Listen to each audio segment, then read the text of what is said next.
هذا الزامل من كلمات الشاعر أبو عدنان عبد الحافظ صبر، إهداء إلى الشيخ صادق خالد الشيبة. دامت أفراحكم آل الشيبة. أداء الشاعر طارق الطويل.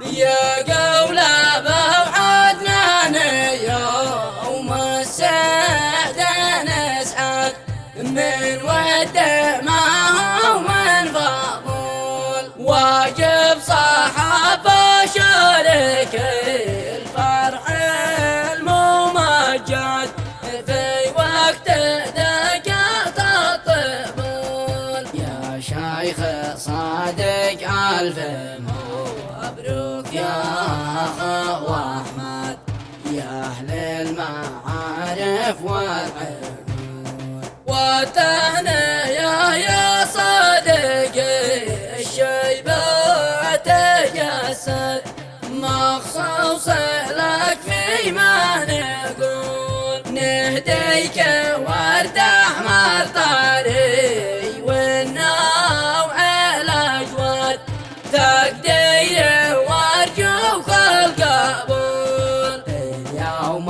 الأبيض شيخنا واليوم الأسود، وفي المخارج والدخول، في غرمنا والدم والساحات والحق، وفي الخسارة والغلول. من جاك بالجودة والله عادك أجود، والغيث يكرم بالسيول، والمعرفة مكسب والسواسي